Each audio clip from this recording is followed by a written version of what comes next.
There's an old Cornish litany that runs from ghoulies and ghosties and long-legged beasties and things that go bump in the night, good Lord deliver us. And I like to connect it with another saying, which I heard once from a professor of mathematics, Professor Davis at Northwestern, when he said, "It's amazing how many things there are that aren't so." I've been looking again recently at a book which is one of the most important contributions to modern philosophy. Wittgenstein's Tractatus Logico-Philosophicus. And despite its complicated-sounding title and the intricacy of some of the reasoning in it, it's basically an extraordinarily simple and extremely cogent piece of reasoning. And the thing about it that fascinated me so much, and some others, is the astonishing similarity of Wittgenstein's point of view to that of Buddhism in general and Zen in particular. This was also noticed by Paul Wienpaul, who's professor of philosophy at the University of California at Santa Barbara, who once wrote an article on the subject. But let me quote a passage from the end of the book. The solution of the problem of life is seen in the vanishing of this problem. Is not this the reason why men to whom after long doubting the sense of life became clear could not then say wherein this sense consisted? There is indeed the inexpressible. This shows itself. It is the mystical. The right method of philosophy would be this: to say nothing except what can be said, i.e., the propositions of natural science, i.e., something that has nothing to do with philosophy. And then always, when someone else wished to say something metaphysical, to demonstrate to him that he had given no meaning to certain signs in his propositions. This method would be unsatisfying to the other. He would not have the feeling that we were teaching him philosophy, but it would be the only strictly correct method. My propositions are elucidatory in this way. He who understands me finally recognizes them as senseless when he has climbed out through them, on them, over them. He must, so to speak, throw away the ladder after he has climbed up on it. He must surmount these propositions. Then he sees the world rightly. Whereof one cannot speak, thereof one must be silent.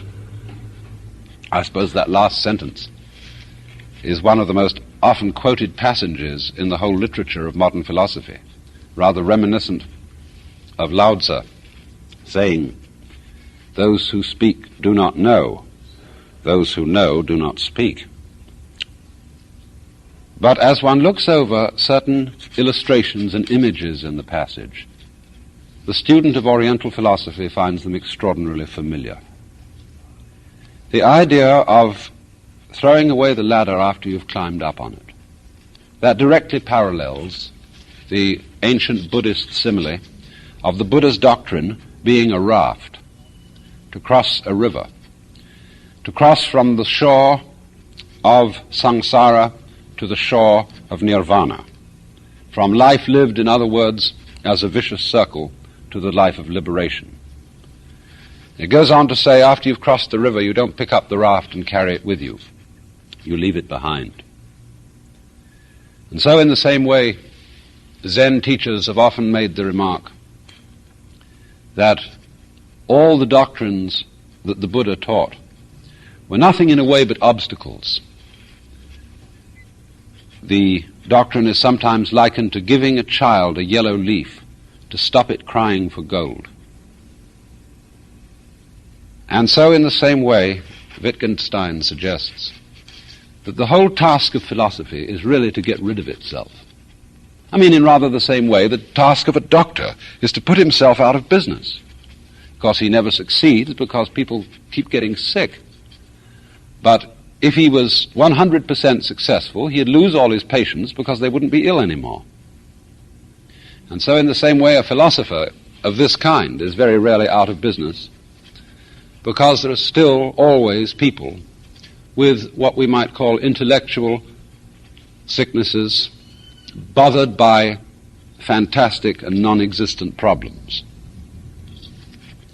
And so too we can see another parallel, where he says the right method of philosophy would be this: to say nothing except what can be said, i.e., the propositions of natural science, i.e., something that has nothing to do with philosophy.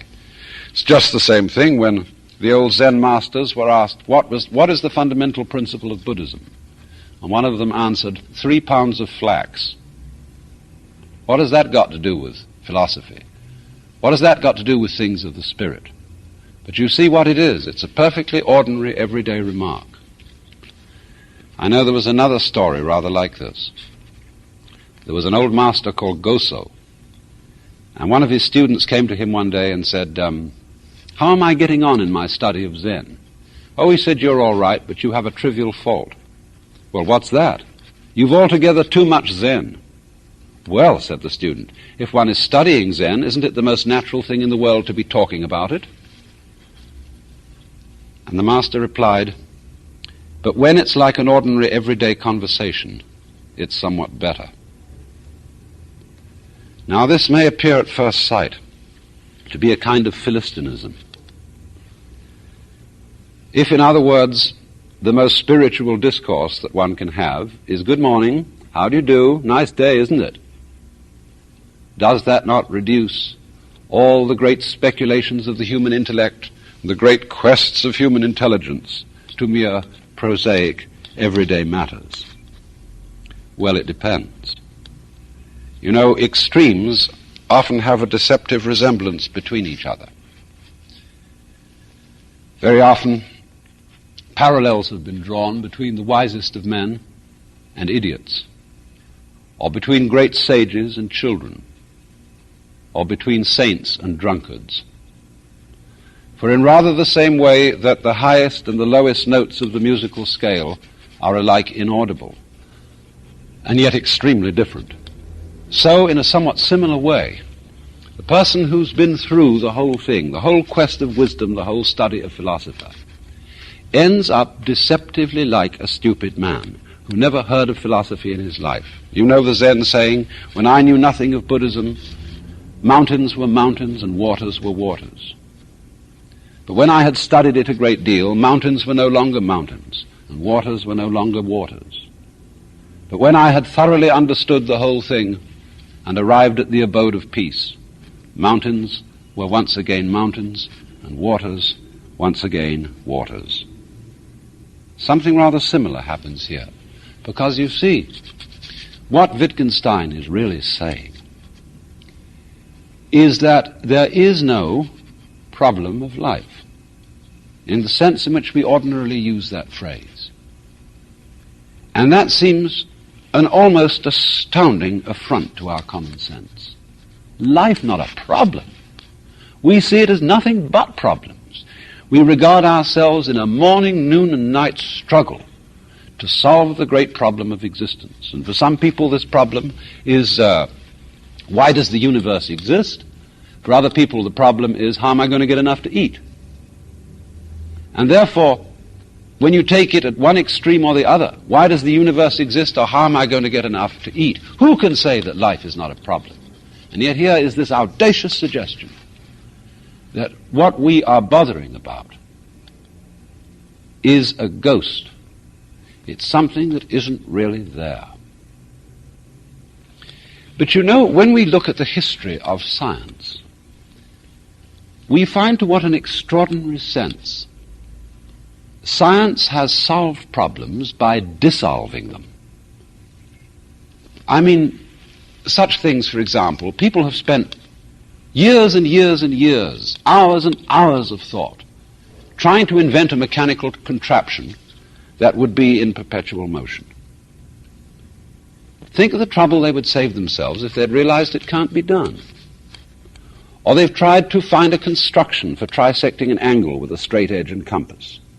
And it can't be done. And now it's been proved that it can't be done. And how much trouble would have been saved? Or think again of trying to square the circle. Or imagine, for example, people thinking for centuries that the planets revolved about the Earth because they were encased in crystalline spheres. Now, the funny thing is they knew they were encased in crystalline spheres. Why? You could see right through them. And yet the whole problem of how the spheres were moved, how there was a primum mobile, an outmost sphere that gave rotation to all the others, has simply disappeared. The spheres are presumed now not to be there at all. And it's much easier to think of the solar system without the spheres. In the same way, people jolly well knew that the planets revolved about the Earth in circles, perfect circles. And it was a considerable shock when Kepler proved that the orbit of Mars was an ellipse. So too, we were perfectly sure for centuries that light propagated itself through a mysterious continuum called the ether. And to our astonishment, we found out that there isn't any ether. In so many ways, just ordinary physical science, you see, is an act of understanding the world more clearly by ceasing to ask misleading questions. And exactly the same sort of thing happens, too, in psychotherapy. One of the characteristics of neurotic behavior, is it's repetitive. The neurotic personality keeps going through unsuccessful life patterns, again and again and again, and nothing seems to be able to stop him. Now, this kind of behavior is exactly what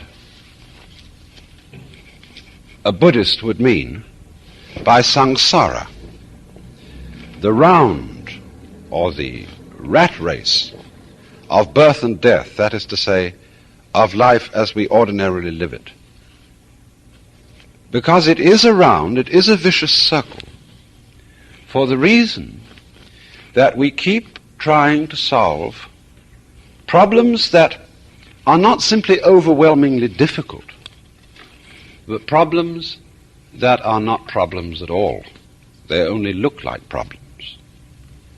And so when we tackle, you see, impossible questions, for a simple example, if you really think it means something to ask why is a mouse when it spins, and then try and find out, it'll never make any sense till the cows come home. In the same way, Buddhist imagery likened this to looking for the horns of a hare or the child of a barren woman or the beard of a eunuch. And thus, things go round and round and never come out when the question being asked is an absurd question, is a nonsense question. And therefore, what brings cure, healing, say, to a neurotic personality, is the insight that the problem that he was trying to solve was no real problem at all. Now, take, for example, some of the many ghosts which haunt our minds. We say, for example, that we all have an instinct to survive. And a lot of people thus treat the problem of life as, how am I to survive? And one might almost be a little cautious about relieving people of this problem, lest they should lose the impetus to go on doing their work. But that also, impetus to go on doing your work, is another ghost. We think we are driven, you see. We think that what we do has these mysterious things behind it. Like, for example, people say, we always make our decisions on the basis of a pleasure principle. We always choose in accordance with what we prefer. And of course, when our choice is limited to alternatives, all of which are rather unpleasant, we choose the lesser evil. Now, what does this actually say? We always choose what we prefer is simply another way of saying we always choose what we choose. For there is no way of showing what it is that we prefer except in the fact that we choose it. See, it's very important simply to keep your eye on what is being done and to describe that. And if you describe it clearly enough and well enough, you will probably find that the ghost of instinct disappeared. Thus, you see, when we talk about an instinct for survival, what is this saying? What is the evidence for the fact that there is an instinct for survival? There is no evidence except that, in fact, people survive until they don't.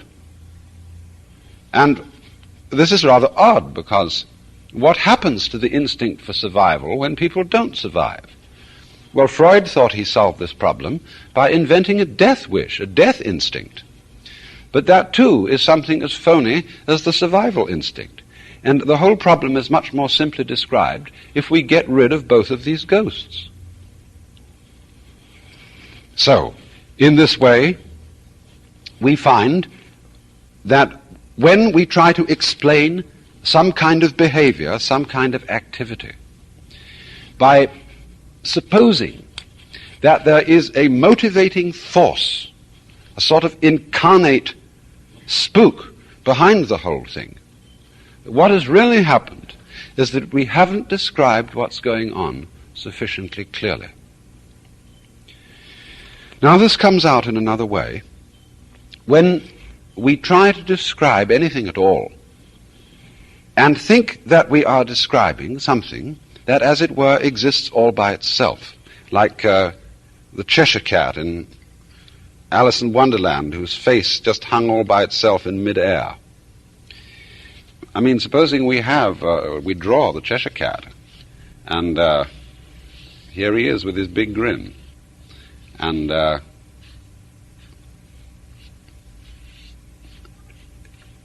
we try to describe what goes on here.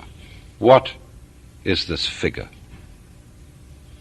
Well, we get at first sidetracked.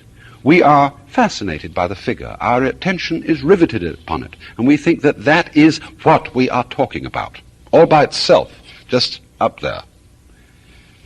And we start to talk about its outline, that it's black, and that the cat has a little wiggly fur on the top of its head, that it has whiskers and a big grin, and so on and so forth. But I ask you, let's account for the fact that it's there. I mean, it isn't hanging in the middle of empty space. How does it happen that this black outline is there? Well, where is it? And then we have to say, well, it is on a piece of paper. And the piece of paper is so attached to a framework that it stays upright and could be drawn on and is sufficiently firm. And furthermore, it is of such a texture that the ink doesn't just roll off when you put it there. And but you see what's beginning to happen is that I'm beginning to describe not simply the figure, but the ground of the figure, the environment of the figure. I should also go on to say that the figure got there through the application of a brush with ink on it. And how did the brush get there? Well, you might say, I put it there. Yes, but let's describe that more carefully. What do you mean, I put it there? What does this I word refer to? Well, I is a human organism, and it does things.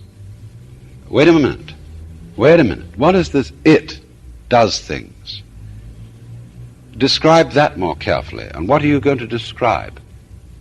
You're going to describe the organism, aren't you? With all its complex structures.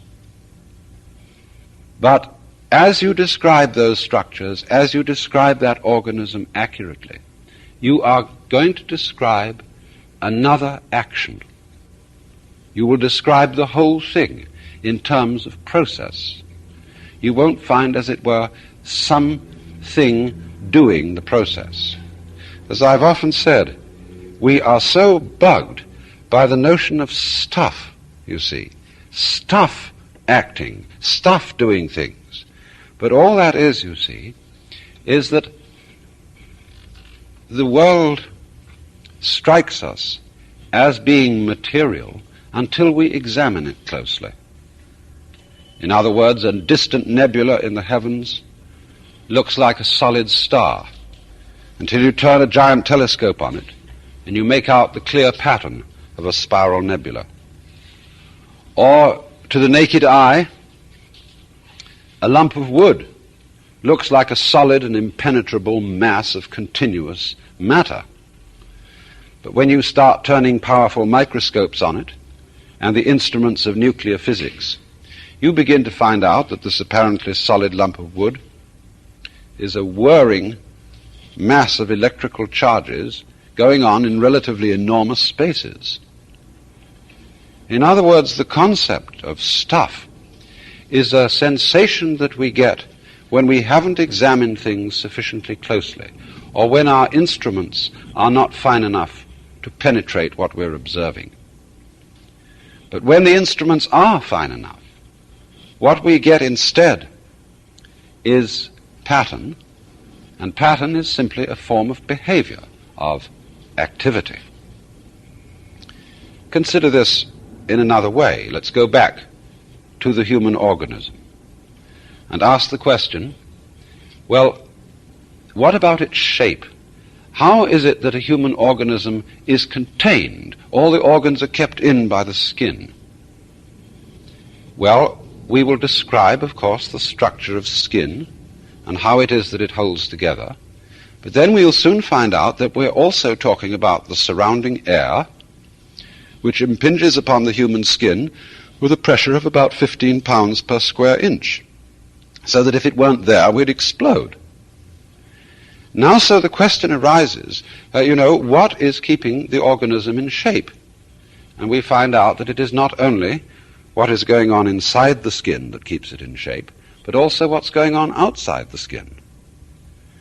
And when we go on to describe this still more carefully, we discover that it isn't quite correct to say that it is the air that is doing this, or that it is the organism that is doing this. We begin to describe instead what Dewey and Bentley, in their very fascinating book, Knowing and the Known, call a transaction. Now, that is to say, a buyer can't buy unless somebody is also selling. You can't know anything unless there's something to know.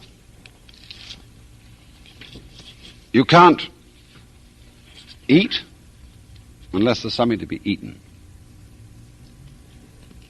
And this fact, you see, is constantly overlooked. That anything in the world, whether it's inanimate or animate, whatever it may be, is there by virtue of being in a transactional relationship, not with something else, but with everything else. In other words, a human being, of course, has ever so many relationships. They're very complicated. And because a person, say we call a doctor, is not only related to his actual work of doctoring, but he may be also a father related to a family, he's a citizen related to a community in other ways than as the doctor, and so on and so forth.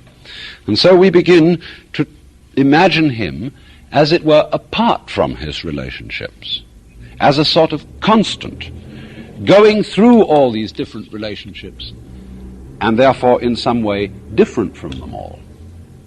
But this, you see, creates a ghost. It creates a being independent of all the different relationships in which he finds himself, when, as strictly speaking, he is inseparable from those relationships. And we can't eliminate them. We can only describe him fully as the entire whole complex. So that, in other words, every organism could be called the behavior of the field or environment in which it is found. Now, this doesn't mean, on the one hand, that the organism is something pushed around by the environment and is completely passive and inert, and that everything that it does is simply a response to external stimulus.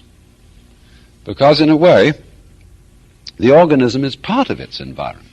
After all, it is an object, a process in nature, in the cosmos, just as much as everything in its environment. There is really no way of separating the two and saying that one acts upon the other, that the organism, as it were, shoves around the environment, or that the environment shoves around the organism.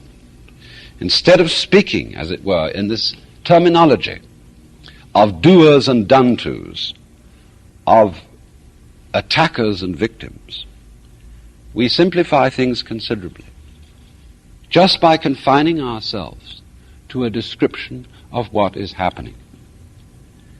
And as we do this, we get a peculiarly clarified picture of the world, without all sorts of ghosts. And it is in this way that we also begin to be able to have some preliminary intuition or sensation of the meaning of the fact that life is not a problem. In other words, not a contest between ourselves and our environment. This conception of life turns out to be basically phony.